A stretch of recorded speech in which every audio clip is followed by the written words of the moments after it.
Hello folks, welcome to Legacy IAS. In today's video, we'll be looking into the growth and development of cities.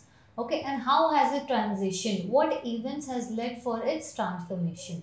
Alright, let's get into the video.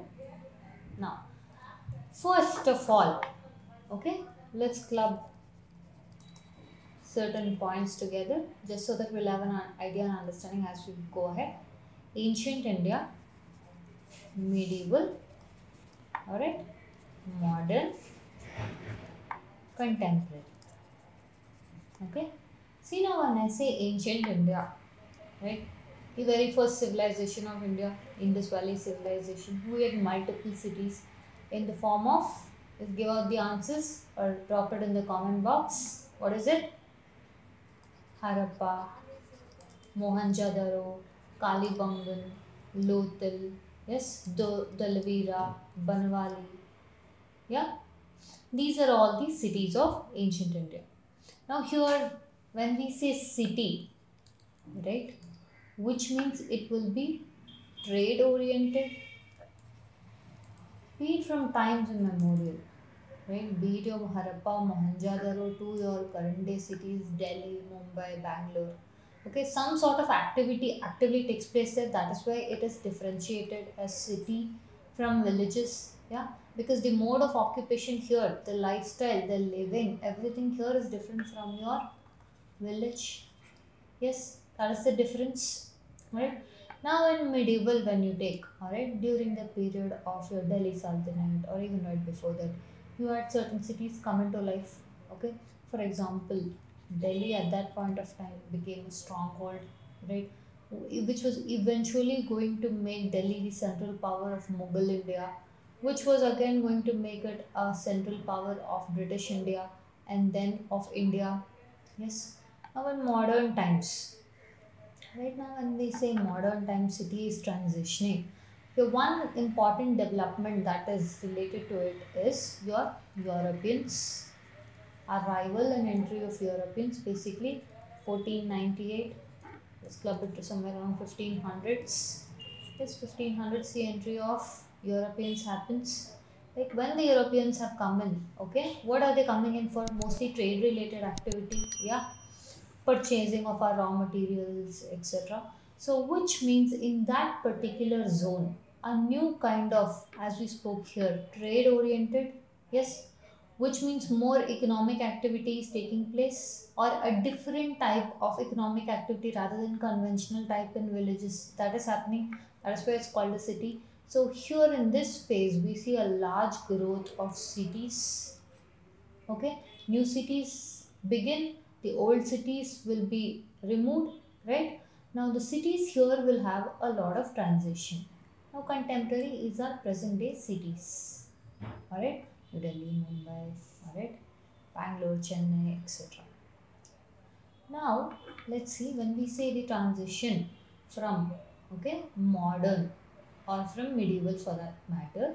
See, the most important thing that you have to know is when Britishers or when Europeans, let's take it in a generalized manner, when they came into India, okay, initially they were confined to the southern politics, right? For example, your Carnatic War, Mysore War, Maratha Wars, yeah, that led to a change of power. Like for example, Carnatic Wars, right? Madras being the stronghold of your British, Pondicherry being the stronghold of your French, right? Here, okay, Madras still today, Pondicherry still today has influences of those respective cultures. Yeah.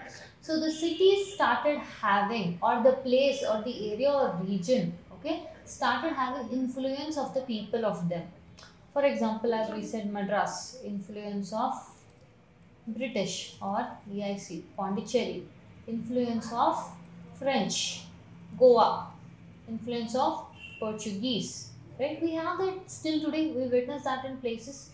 Right now, when they came, initially they were confined to the southern regions. Why? Because initially when they came in, they tried to interfere in the local politics with Aurangzeb, the Mughal ruler, and then you know how will that meet out, right? So up until a certain point of time, okay, in the fear of Mughals, they did not enter into the northern regions. That is, entered into the northern regions for political squabbles. They were there into trade activity, yes, Bengal, all these things they were there, but they did not enter into political administration. Okay, their nosiness they kept it all towards the southern regions. All right, now under this, what changed? What changed and they entered the northern part of India? That is your invasion by Nadir Shah. This is that Nadir Shah and Ahmad Shah Abdali. Okay, the invasion of this and capturing of the then Mughal emperor being Muhammad Shah, okay, that gave a serious blow to the Mughal authority, which meant after this will be the entry of the Europeans, at that point of time being British. At that point of time being British now enter the northern regions. Alright. Now they will set up or they will get involved into political squabbles. Alright.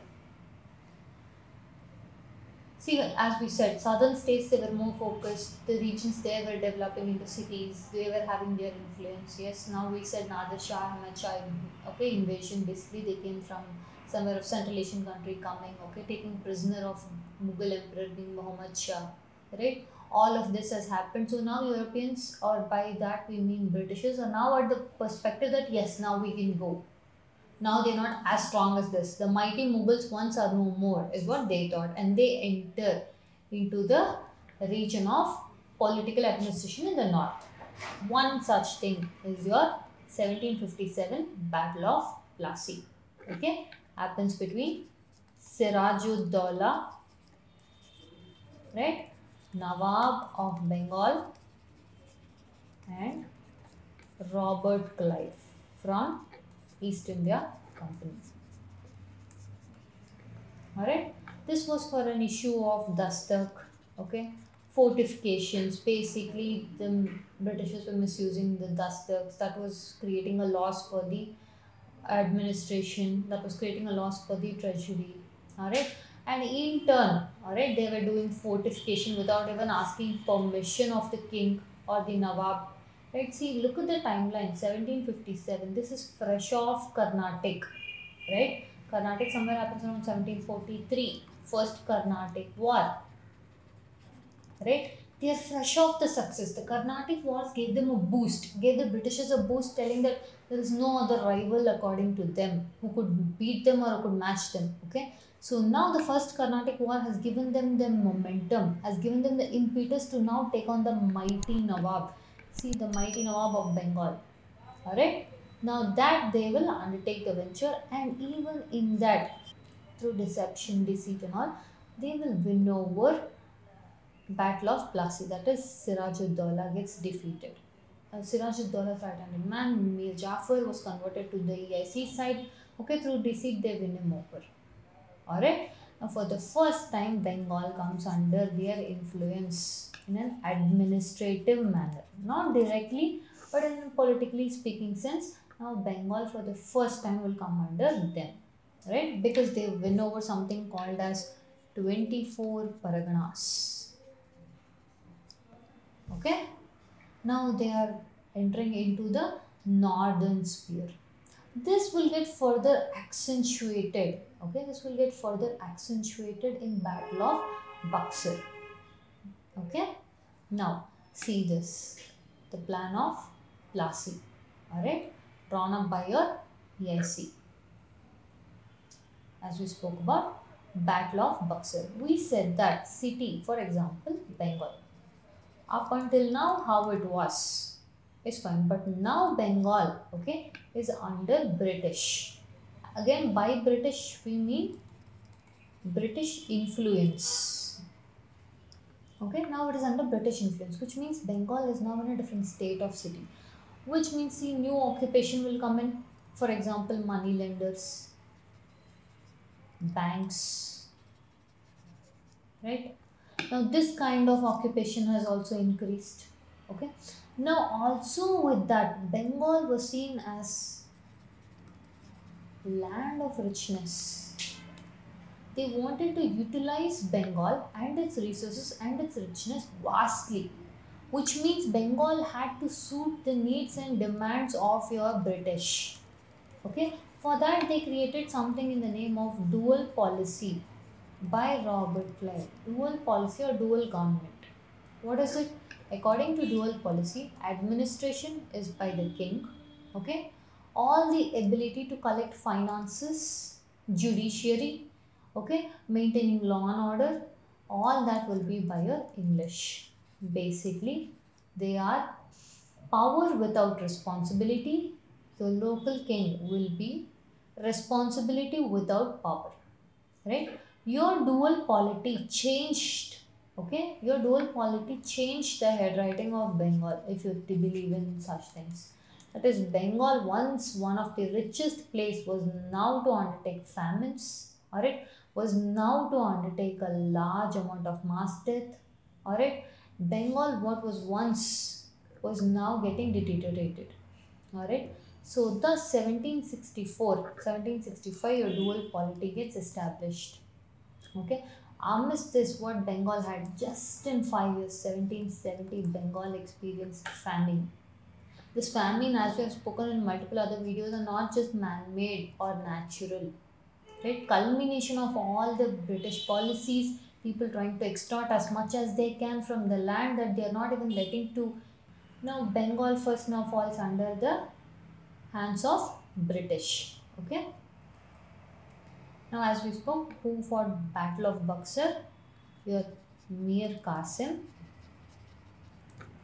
your Mughal Emperor Shah Alam II, Shuja-ud-Dawla.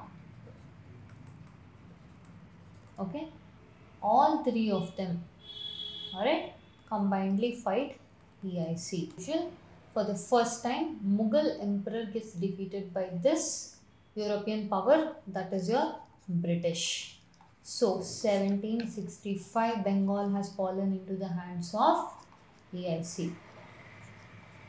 Okay. Now the fate Bengal. Now by Bengal, it's not present day Bengal. Okay, your easternmost state. Alright, your easternmost states. Now they were all going to have multiple changes. Alright, this they continue up until 1857.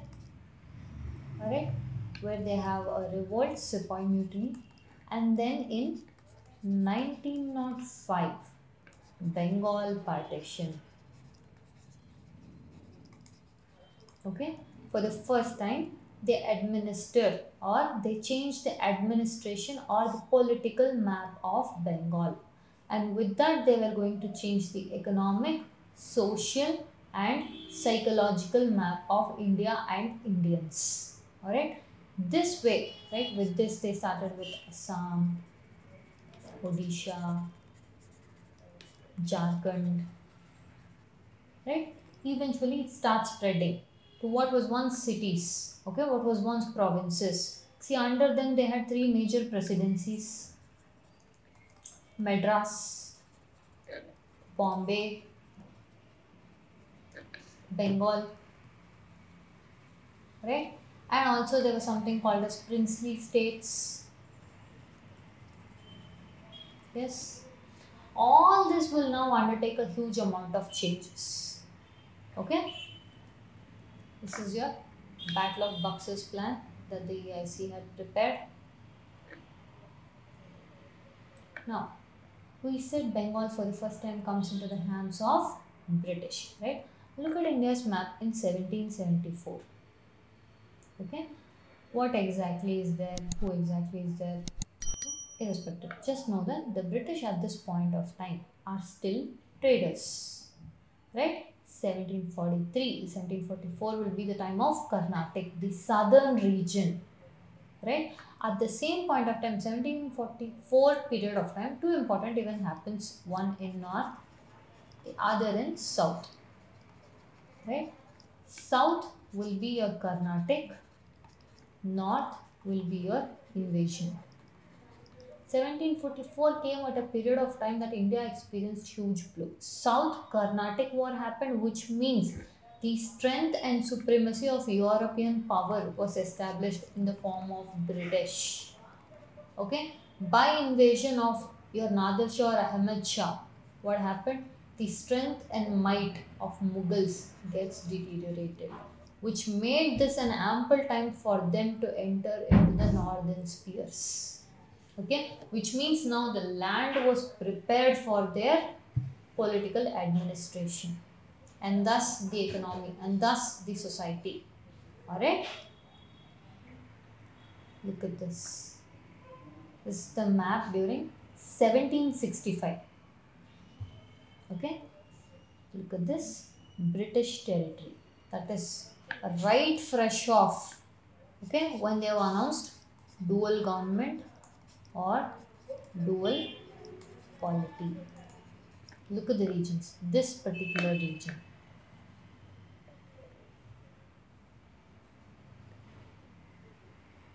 Alright, all under your British, and also your Northern Silk Corporation.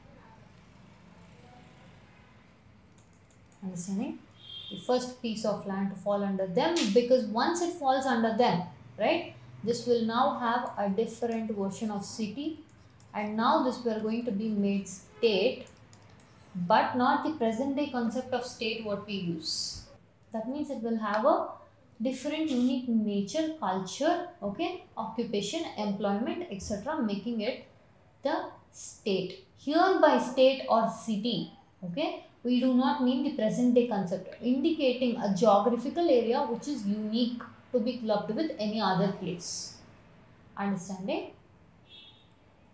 See, this is 1767. The same areas under British. Look at the same thing in 1744. Look at the same thing in 1767. The changes. Alright. Now this was going to form. Now when we say Bengal was created and all, right? Each of the states or each of the cities that was created had their ties. Something that is happening in 17th, 18th century has the link for why our states are a certain way in 21st century also. Okay, history is charting the course. Alright, the past is charting the course for the future. Understanding? Next, now this is your British India. Eventually we saw for Bengal, eventually they start doing that for every state.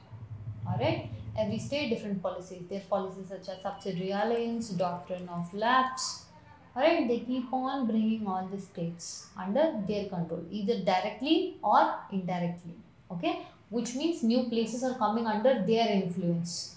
When it comes under their influence, new kind of unique cities will be created, which will make us, okay, it becomes difficult to club them with any other place. Right, even today we have union territories. What is the reason that they are not clubbed with any state or anything? Why? Because it is so unique that it cannot be put under any state. Right? The beginning of that was started here. Alright? Next. Look at this. 1857. Another major issue happens. That is your Sepoy Mutiny or Sepoy Revolt. Alright? Under this, look at the places under British, all the highlighted ones.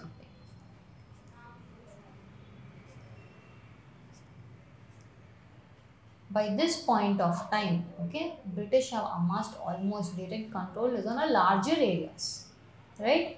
Now these places, which means indicates what? They have a new or unique version of the place where you cannot just club it with any other place. Yes, indicating that this is the birth of new cities. Whatever we say, today's cities have all taken birth in these. Understanding? Now, these are the areas where the revolt happened during Sepoy Mutiny. Alright? Which means these will have unique history from now onwards. Which is why we have this many states. Why Andhra Pradesh cannot be clubbed with Karnataka or Tamil Nadu? We still have disputes, right? But why is because of these reasons. Okay? Now that happens 1857 to 1947. Myriad of things happens with the British draconian policies. Yeah. Now under them, okay, multiple states, provinces gets created, so much so that during the period of 1947 there was as much as 500 princely states. There was also presidencies, or they were clubbed into state A, B, C, D. Alright. However, it was convenient for them. However, it was convenient to break the Indian system, whereas like 1905, they had to partition Bengal. Why? It was no center of nationalism. That is not a good feature for British, which means they have to break it. So similarly, okay, all of these things were their inventions, which was done for their convenience. But who bears the brunt of this? Newly formed India. Along with that, we had something called as partition, which means the cities were further divided. The cities were further recreated, reassembled, okay, in the form of West Pakistan, East Pakistan. That is your current day Bangladesh. Alright, have a look at this. Look at this. The states or regions that is taken off from our political mapping. Okay, this was under, right? Hyderabad is still India only. This was an influence, the area, we had a lot of issues there, alright? The Razakars, Nizam, all this. We'll come on to that in a separate video. But as of now, look at the states that are getting recreated. Now the states have to be redrawn, alright? Our cities or states, now we mean by cities is our states, alright?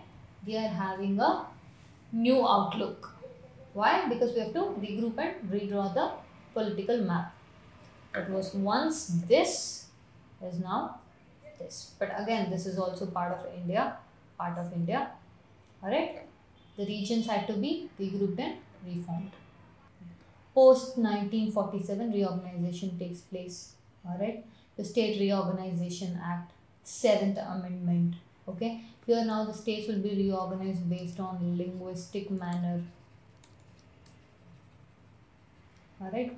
Now each of the time we have discussed something about Northeast, we haven't yet discussed. So Northeast will now attain, again as we said, each place is unique because either because of the culture or how that particular region was under British rule, okay, whether they need any specific things or specific reservations or specific quotas to be given just so that they can recover from that.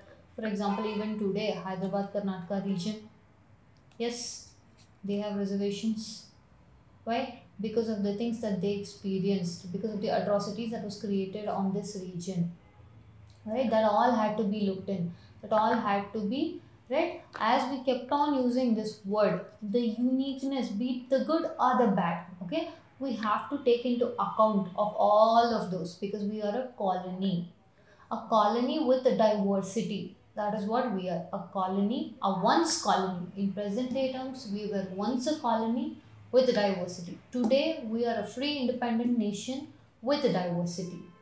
Okay? Now, these are the timelines when each of the states, okay, when they attained statehood, when they were removed from statehood, when union territories were formed, okay, when were they incorporated, alright? And this is our present day India with our developed cities. By cities, we mean states. Understanding?